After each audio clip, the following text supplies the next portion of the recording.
Hey everybody, welcome back to Board Game Blender. My name is Z Garcia. Today we are calling our episode Boardless Blender, and of course we're talking about games that don't have a proper playing board. Now this does not mean card games. There's tons of games, of course, that don't have a board, and usually they are card games or dice games. We are talking about games that don't have a central board, a main board, and this is something that has come about, recently, let's say, in the scope of things. It's been many, many years, but overall, usually if a game was a board game, it had a board. Well, now, you have a lot of games that don't necessarily have a board. Usually that is tiles and a board that is built up as you are playing. Think Carcassonne here. But there's a lot of games that do other things that play with pieces simply on the table, right? You can have games that use a central mechanism that doesn't really function like a board. For example, one good one that is not mentioned elsewhere in the episode is Colt Express. Colt Express has that nice, gorgeous 3D train you build, but it's not really a board, is it? And it has two levels on top of that. So it's sort of this 3D contraption that really sucks you into the theme and functions beautifully. You can set it up anywhere you want to. It can be in any sort of shape you want. If you have the train to, if you want the train to be curving, something like that, then you can do that, you know. But it's not really a board. And so today we're going to explore some of those games. I think it's fantastic how much innovation is out there in the world. Sometimes that comes from dice having multiple faces, different shapes, all sorts of things. Sometimes it's cards having multiple uses, being double-sided, that sort of thing. And sometimes it's the board itself. And in this case, that's what we're looking at. So I hope you enjoy the show. Thanks for tuning in, and I'll see you in just a little bit.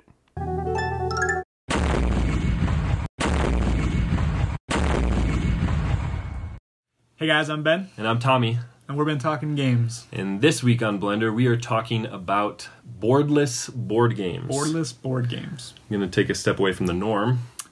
Please do. And I am going to tell you a little bit about this game. So, this is classic. It's a big box. There are 4 ways that you can score. You can get your the ball into your opponent's hole. Okay, right there. You can lose control of your paddle, which will give your opponent a point. You can get 2 magnets on your paddle, again giving your opponent a point, or you can lose your paddle into your own hole, again giving your opponent a point. These magnets sit in the center right here, and you can essentially hit them back and forth with the ball. They will stick to your paddle. The paddle's magnetic, and there's a piece of wood that spans the center, so you cannot cross the playing field onto your opponent's side. Clask. Clask, that's it. There's not really much to it. Nope, it's a dexterity game. Like it is. It's very straightforward. Yes, it's got dexterous mechanics to it. You're really just hitting the ball back and forth. There's nothing. Immediately upon seeing any gameplay and you review it, it reminds you of air hockey, right? That's air hockey the first for thing. sure. You're aiming for the other person's goal, sliding your thing around, trying to knock something back and forth. So it was definitely inspired by those mass market, large tabletop games. Much smaller package. Yes. I'm just gonna jump straight to this. This exceeded my expectations. Okay. I played this in Meepleville Cafe or whatever it is in Las Vegas. Yeah. And my wife and I played it, and we really enjoyed it enough to go out and actually buy it. I wasn't like expecting anything. I hadn't heard of it beforehand. Oh no. No, I hadn't. So I went and I played it, and I really liked it, and I was like, hey, let's go buy this. So, yeah, exceeds my expectations. Cool. I kind of picked this up without your knowing, not that I need your permission or anything, but I got it. No, and you showed up one day. Hey, look what I got. Yeah, you showed up one day to games, and he brought it, and I was eager to play because I heard good things. You know, it's received positive reviews. I think it's got a seal of excellence from the Dice Tower. Yeah. But I didn't expect much going into it. You know, you get what you see there. And so for me, it was it's a great dexterity game. I think it's one that people will find maybe a niche in their collection where they want this tabletop game that has some presence, some aha moments that people gather around watching, as someone hits in that last goal.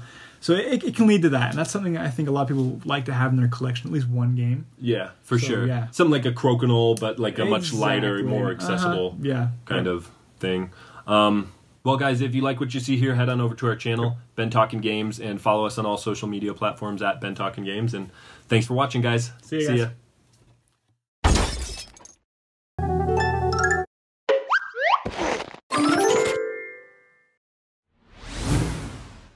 Hey guys, I'm Shelby. And I'm Stephanie. Today we are going to be making a completely edible giant version of King Domino.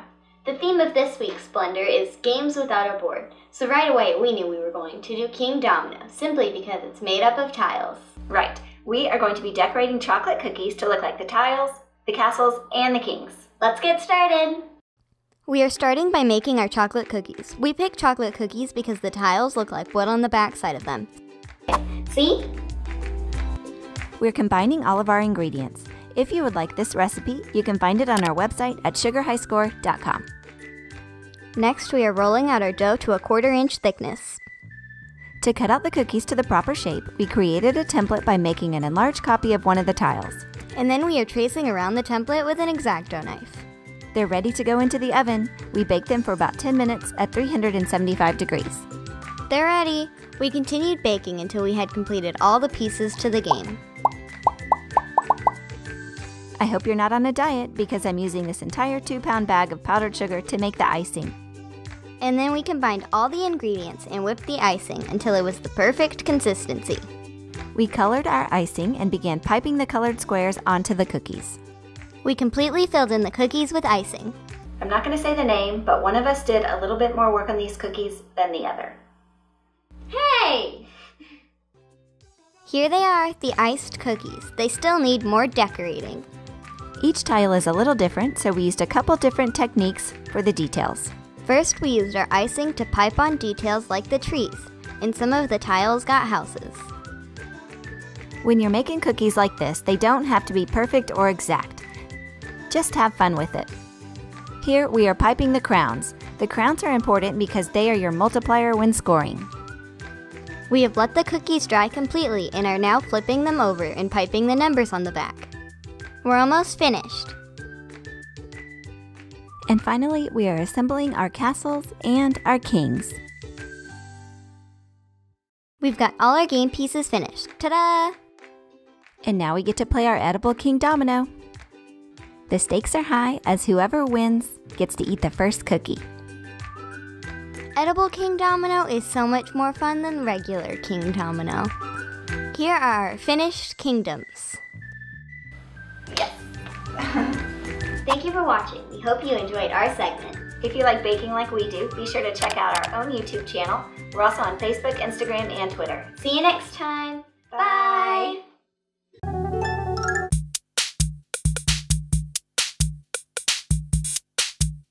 For today's Quirky Game, I'm taking a look at Army of Frogs. Army of Frogs here is a game in which all the players are trying to play out their frog tiles, these nice chunky Bakelite tiles, and have them all be in a contiguous group, at least 7 of your frogs. If you do so first, you win the whole thing. Now, this is a quirky game, partly because it can be played anywhere, and the pieces are going to allow you to do that. They're so gorgeous, extremely durable, and you can play basically on any flat surface. But also, the movement that you are going to be dealing with in the game, that is, the piece is able to jump in a straight line, no matter how far, into the first open spot in a straight line, means that the theme, even though this is technically an abstract game, actually fits pretty well. And that's interesting. That's quirky and clever. I like that very much. But also, there's a few design choices here that make the game sort of strange, a little bit bizarre, and it does not make it a particularly a crunchy, in-depth, thinky abstract game, though there is some of that in there. But this is more of a family-weight abstract game. For one thing, it can play up to 4 people, whereas most abstract games, the perfect information ones, are for 2 players, right? White versus black pieces, something like that. Well, in this one, you have color, for one thing. You have the nice 4 colors here.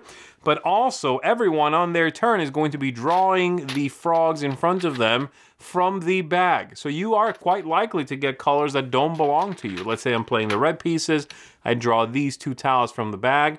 Well, I have a green piece and a red piece. This is my own, this is not. And when I play these onto the board, I can try to help myself, or I can simply try to put this as far away as possible from the other green pieces and force that player to work harder to bring all these together. So, interesting, the order in which the frogs make it into the game state will be completely different. And so you might be thinking, okay, well, if my frogs get pulled out sooner, I'm gonna win, right? Well, not necessarily, because everyone else is likely to be the one playing out your frogs, and you're gonna have a harder time bringing them all together, you see. So it's a clever concept. It's one that, unfortunately, did not get a lot of positive reception out there. And largely that's because the first game, not really the first game, the first big game, how about that, from this company, Gen 4 2, was Hive. One you're likely to be familiar with. A fantastic abstract game, very much in the vein of black pieces versus white pieces, right? And one that is very crunchy and thinky and deep. This is not that. And before this game and the other games that have come out from the company, Hive is sort of what we expected. And so when this game came out, it was lighter, it was quicker, it was much simpler. It was really a family abstract game, as I've said. And so many people played it and thought this is just not as good. And while that's probably true, I do like Hive more than I like this. They really are different animals. Get it? Animals. They are very much for different audiences.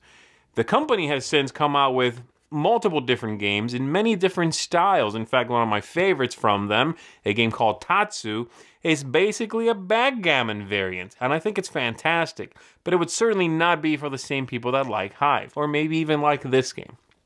Having said all that, I think this is an interesting, quirky design, and I would recommend you check it out if you are looking for a simpler, perhaps a little bit luckier, a little bit swingier of an abstract game with fantastic pieces and gorgeous production value, and it has a really cool carrying bag. So, check it out, and I'll see you next time.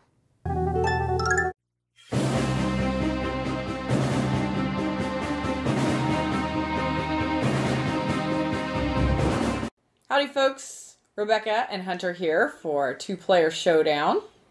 Today we're looking at a very exciting game with all very interesting mechanisms. It has dice rolling, and you use those dice to decide which actions you take. But what's even more interesting is those actions have variable strength depending on which one you select.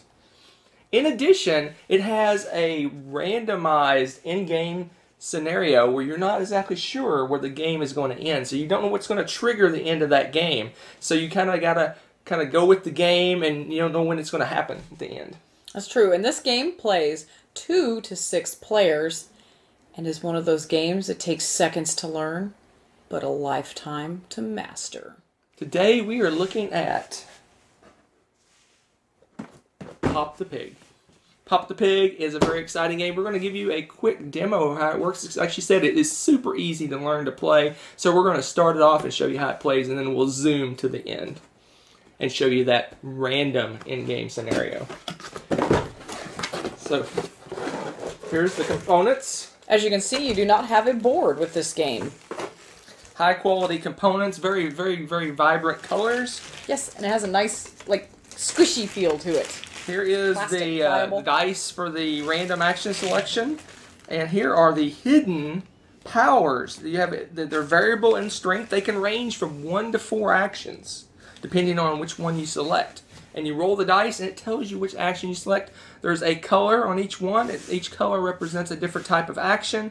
And there is basically a pass. Basically, you won't get to act that turn. And then there's one side of the die where you can choose whichever color of action you wish to take. So we're going to jump right into the game and show you how it works. So here we go. I've got green, so I can select any of the green actions. I select this one, and it is a 1 power. I chose very poorly. So you just put it in there in his mouth, and you give him one action based on the power of that action I selected. Oh, you get to pick any. She rolled the multicolor. I feel lucky with a 2. 2? Not so much. Mid-weight action, not too bad. Not bad. All right, my turn. Ooh, I get to select any. Of course, I'm going to select green. Oh, of course you will. And I got a 3. That is one of the more powerful actions in the game. Very exciting. All right, one more, and then we'll zoom it to the end. You'll see that variable in-game condition. Purple. Another 2. Consistent. I guess. And here we go.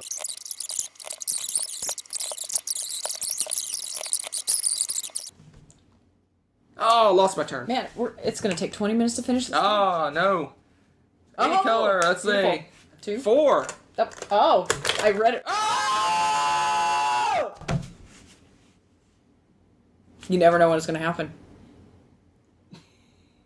So there is Pop the Pig and its variable in-game conditions. Let's take a closer look at those in-game conditions in other games.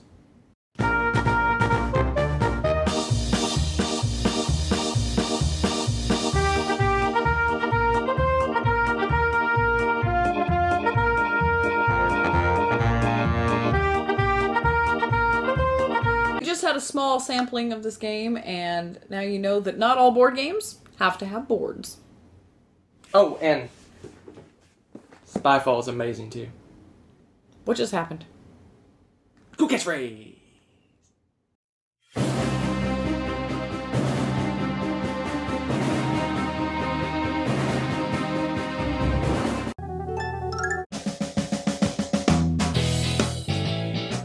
Hello friends of the Blend, and welcome back to Retro Board Game Corner.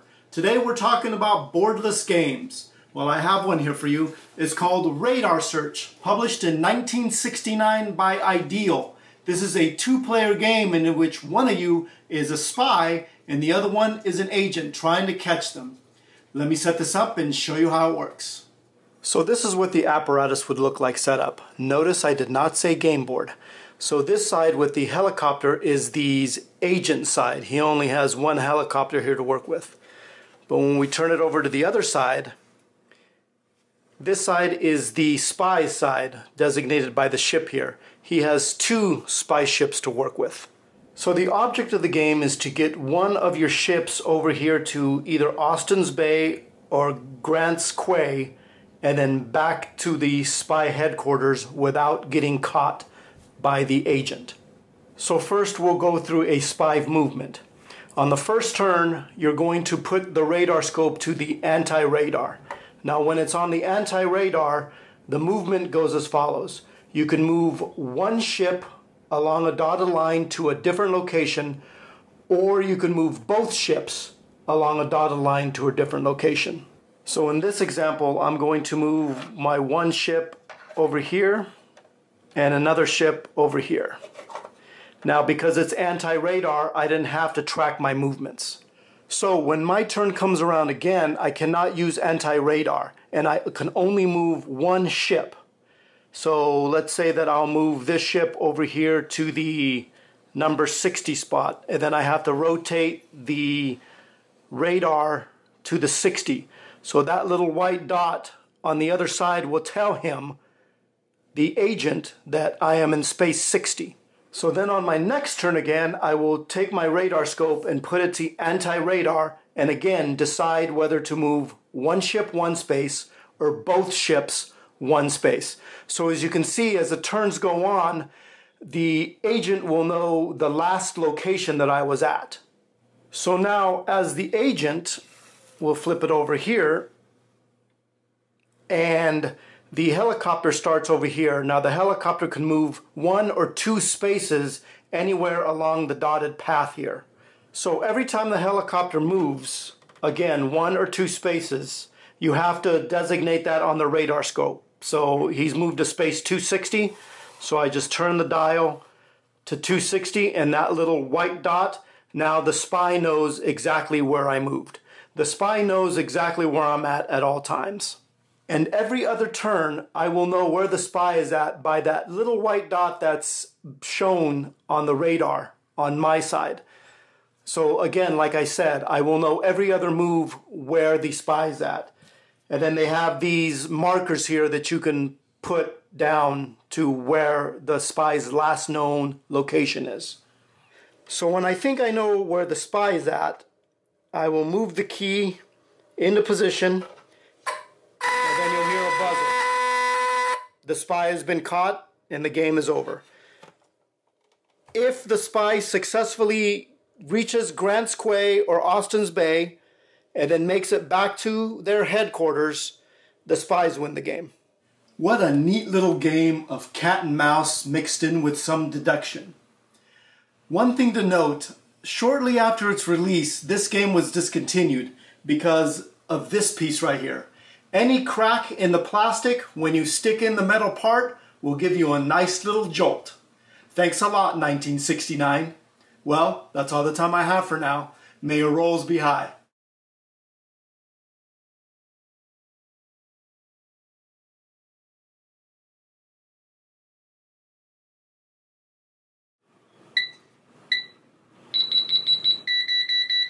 Hey, it still works. Awesome.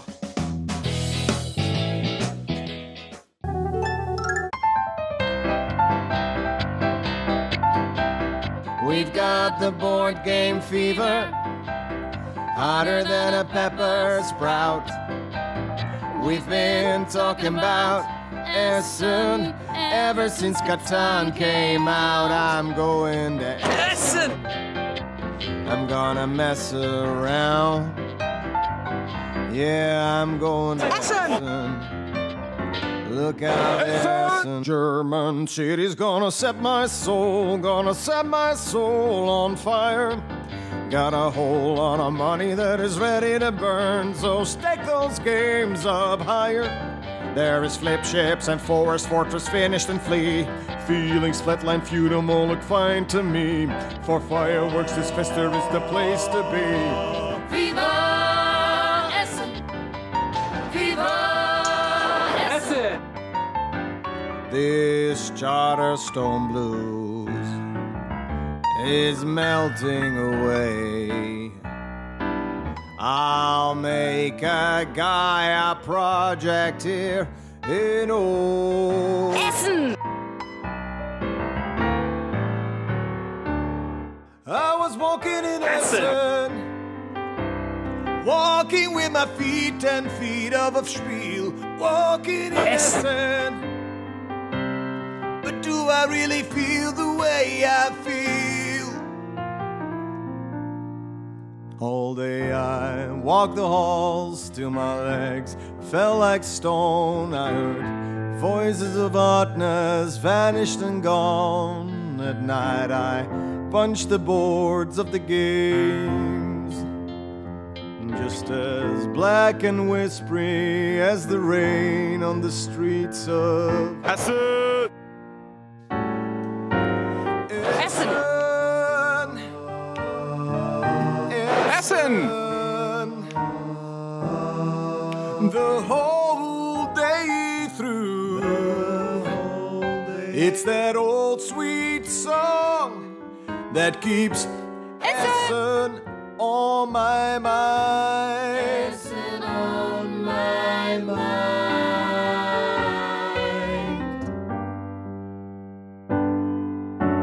Are you going to Essen? Spielversuch sold out. Merlin Agra, Citadel of Time. I have just met Stefan Fell. Remember me to take promos from Got the Wind Gambit X-Men. Pick up this war of mine. No sleep in!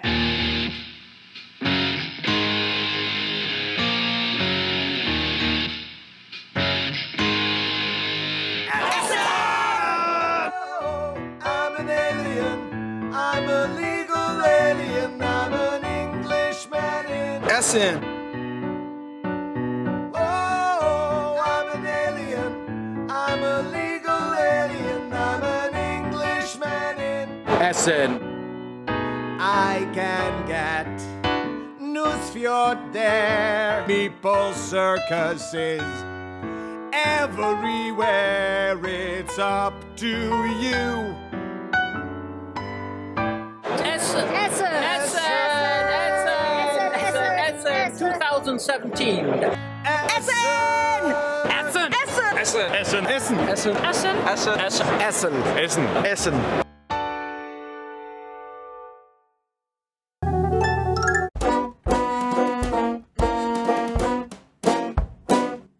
Hey everyone, my name is Chris, and this is the Teacher's Lounge. If you're like me, October 31st is one of your favorite holidays, Nevada Day. But also if you're like me, you're probably very frequently the game teacher with your friends or with your family.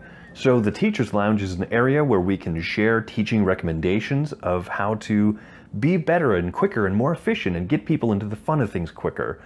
Now, when I think of boardless games, I think of these table-wide expansive flicking games, which includes this upcoming release from Bellwether Games called Mars Open Tabletop Golf. You can check that one out. This is a demo copy that I was able to receive of a fun little dexterity game wherein you are trying to take your Martian golf ball here behind the tee and flick it into the hole here, just like that.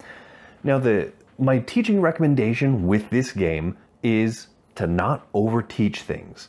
You might be tempted to teach every rule that there will be in a game, but the secret is that not all rules are created equally, especially when you have games where people would just want to jump into the fun. They don't want to sit through as long of a rules explanation. So if you have people like that in your game group, what I would recommend is that you figure out which rules are critical to get started with the play and which ones can be learned over the course of the game. Now, for example, with this game, really the rules are start behind this tee-off area, avoid the obstacles if you can, but get it in the hole in as few strokes as possible, and after 9 rounds you'll total up your scores and you want to have the lowest score.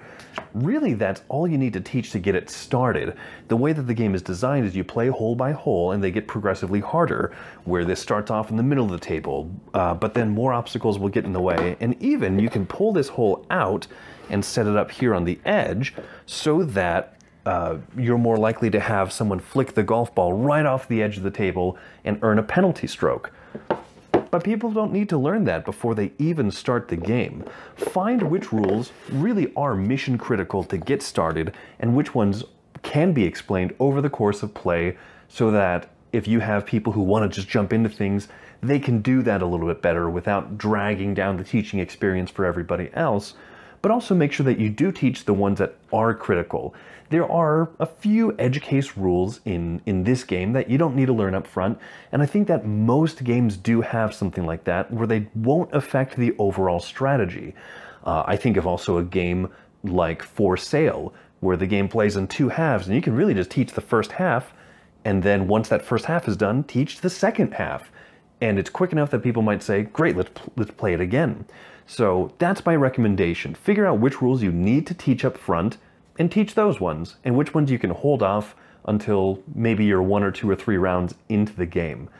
I hope that helps, and I hope that you can let me know if there's other games you think that this teaching tip applies to, or any other teaching tips you'd like me to feature here in the Teacher's Lounge. Thanks so much for coming. Stay a friend of the blend, and I'll catch you next time.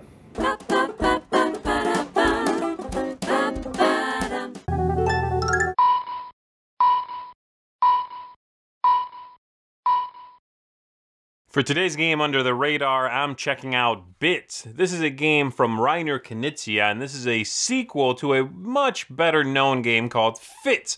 Sort of a Tetris-y solitaire puzzle game, multiplayer solitaire that is, in which everyone is building a pattern in front of them using this strange little slidey contraption, okay? It's quite simply a wedge, and so pieces would have come in at the top and slid all the way to the bottom. You were trying to get specific shapes and combinations made. You were trying to complete lines, basically, much like Tetris. In Fits, the general idea is retained, in which pieces come into play, the same piece for everyone at the same time, but the game is switched over from a Tetris-like basis to more of a, well, let's say Dr. Mario type basis, right? In which you are going to have different pieces with different colors, and those are going to be slid into place. You are trying to get specific combinations, patterns, colors, things like that. And so, I think this one is just as interesting as the first one, really. Here's the thing about it. Each round, and the game lasts 4 different rounds, you are going to pick a rule that everyone is attempting to follow in order to score some victory points. Round 1, for example, could be this one here. It lets us know that you are going to get a victory point for every 4 of the same color you've got that are adjacent, contiguously adjacent. Doesn't matter what shape they're in, you get 1 point for that. If you ever go to 5, by the way, continuous, in a single group, that doesn't count anymore. It needs to be exactly 4 of a color. But you get some bonus points if it's in whatever shape this lets you know on the other side. And of course, you have all sorts of different shapes here in the other cards. So we're picking one of these. This one, for example. It lets us know if we got a square. Great, a couple of bonus victory points. And so everyone starts the game with a starting tile. And then we are going to reveal these cardboard tiles to let everyone know, hey, find your matching one and place it into your pattern. Great. So I find my matching one, nice plastic tile, well printed on here, and I'm going to put it anywhere in here as long as it, again, has to slide all the way to the bottom. I don't really want it adjacent to my opening tile, so I might slide it over all the way and slide it into there. And this is going to continue. Let's say this is next, fantastic. I'm going to slide that one right in there like that. That gives me 3 altogether. I'm not going to get the bonus points for that one, but if I can get 4 together, that's going to be a scoring opportunity. This continues until that round is over and we score up some victory points. But then we go to round 2 where the first rule sticks around. We'll do this again, but now we add a rule from the second pile of rules, and it could be, let's say this one, in which if you have exactly that pattern on your board, you're going to get some points as well. And now you're doing rule 1 and rule 2. And this continues through a 3rd round with some new concepts and a 4th round, which is optional technically. But if you really want to step it up, then you can play the 4th round as well. Again, these are all continually in play. So the 4th round has all 4 rules going on at the same time. You've become familiar with the first 3 by then, and you have to take into account the new things, starting again with a clean little contraption here. So that's basically it. Definitely a multiplayer solitaire game. Definitely one in which you are worrying about what you are doing and then simply comparing that to what everyone else is doing. But a clever game, a fun puzzle. If you enjoy apps that are puzzles, if you enjoy sitting around and figuring things out, patterns, then I think this is one that's going to appeal to you. And unfortunately, it got very little love after this came out, whereas Fits was very highly regarded. And I'm not sure why that is. I know that the first is perhaps a little easier to relate to. It's a little more relatable because everyone recognizes these Tetris shapes. But this one is very engaging and interesting as well. I think they are both worthwhile games, and I would recommend you check it out. Another cool thing, and one last bit I want to mention, is that inside these trays here, you can store the tiles themselves for your color, so setup, unless the box gets jiggled around too much, should be a breeze. And I really like that very much as well. This is one of those games that you could probably take with you just about anywhere, and as long as it's not raining, basically, and this would get wet, the cardboard, you can play this outside. And that's neat as well. This is sort of the kind of game you could play at a park or something like that. Very cool, very interesting stuff. So there you go. That is Bits. If you come across this one and you enjoy puzzle games, certainly give it a go. It's also very free form where you can sit around, not necessarily a table, and play this, right? You just have to hold your own tray, maybe have a pocket or something to keep all of the other bits, and you're good to go. So that's Bits. Check this one out. Don't let it continue wallowing under the radar. I'll see you next time.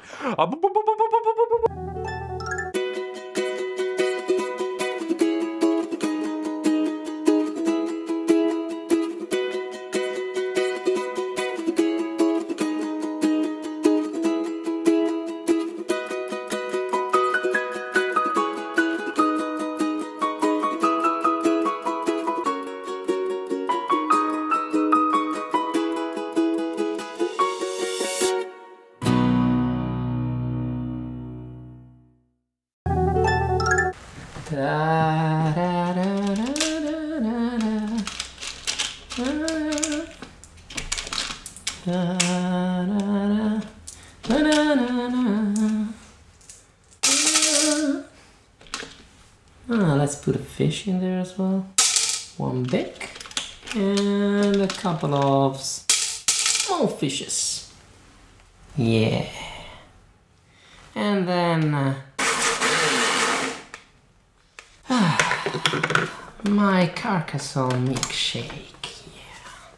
So this is how a game could look like in the middle of it. Where you see the typical meeples, but you have some new concepts in here with cards representing islands.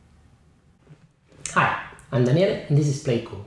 Today we are taking a look at Carcassonne, and in particular this version, South Seas, that is in the series of Carcassonne around the world, of which we also have Gold Rush and Amazonas.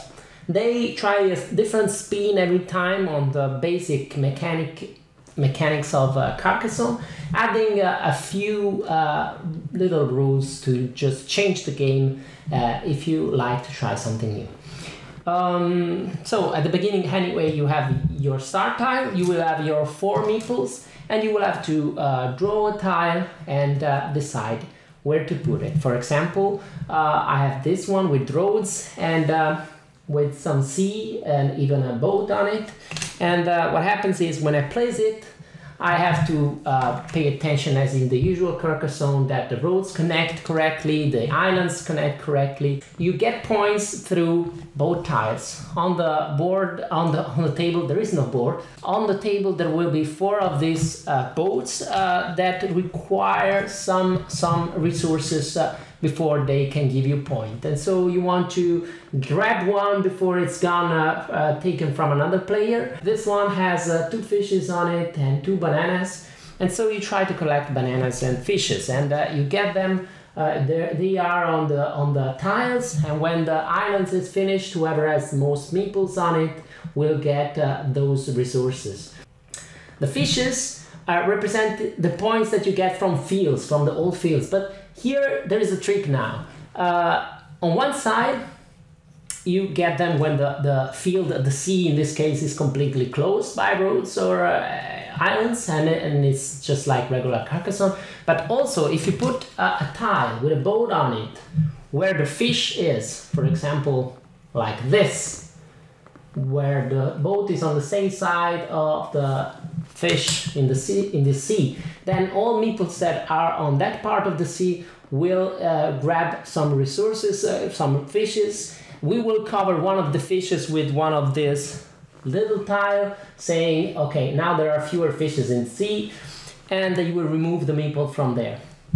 And you can also unstack one of your meeples, wherever it is, usually in a sea that's not getting points. You can remove it for your action, so you don't get stuck with that meeple for the whole match there. Let's go to the pros and cons.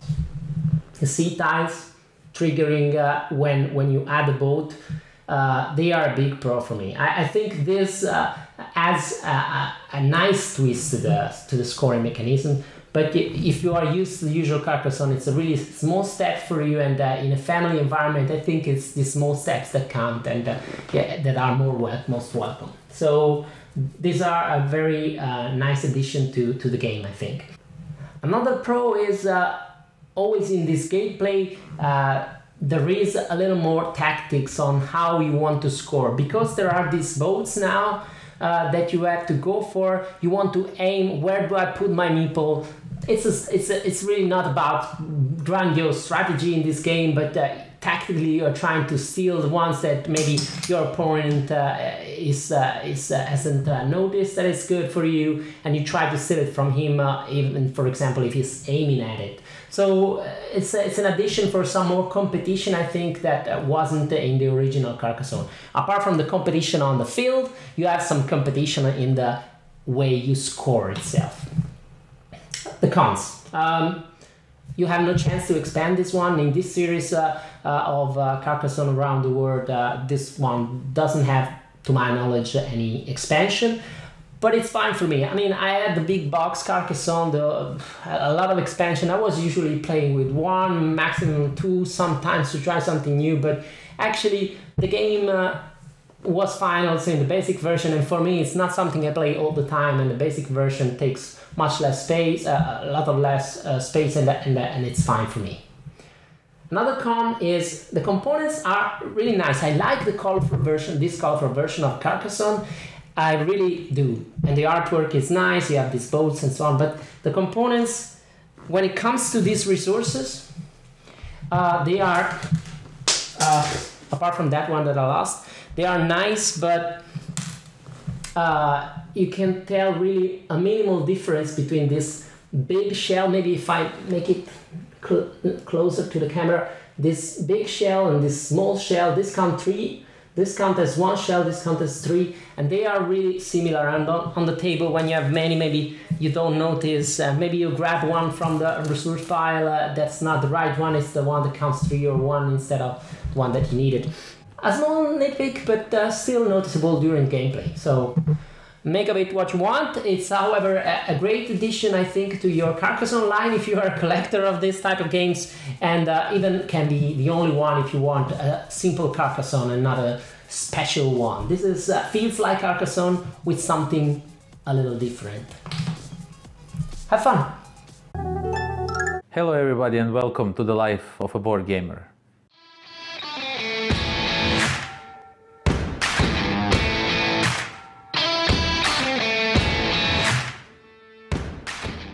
Today we are going to talk about the games without board, and what better games to talk about than Insider. I don't need you for this one. It's a small box, so you can take a leave. Okay, so Insider comes with a bunch of rules on many different languages, but you basically don't need those.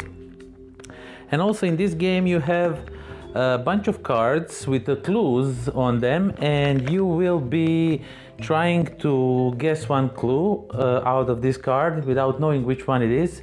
One of you will know because he's insider, and others are just trying to guess at the end of the game who the insider is. And one person who leads the game, he knows what the term is, and he's basically answering or like yes or no to questions that group asks them. So basically that's that. And also in this game comes this cute little sand clock that gets stuck for some reason, because I think it got some moisture in it. And that's practically all. You get these tokens that represent you either as a common player or some more common players, or you are a insider or master, the one who leads the game. And that's whole game, and it's really fun, and you should definitely try it. Okay, so everybody knows the rules. Start asking questions. Is it squared? No. Couldn't find it in a jungle. Sure, yeah. Could be yes. Aren't we playing too many bones? Definitely no.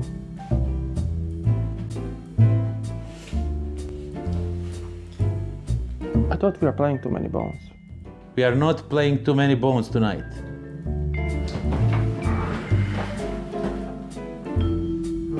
Does it swing from a tree and makes chimpanzee noises? Could be, yes. Too many bones? Anyone? I thought we agreed on playing Lost Expedition next. This guy's asleep. You're just weird. Yo, wake up.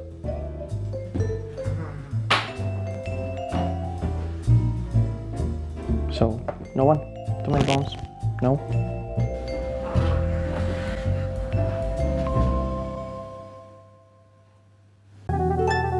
And that's going to do it for us, everybody. A big thanks to all my contributors. A big thanks to you. If we saw you at Essen, by the way, we were very happy to run into you. Thanks for coming up and saying hi. Hope you had a fantastic time there. And if not, hey, at least you got a little bit of it through our episode here. So, again, a big thanks to all of you. And as always, stay a friend of the blend. I'll see you next time.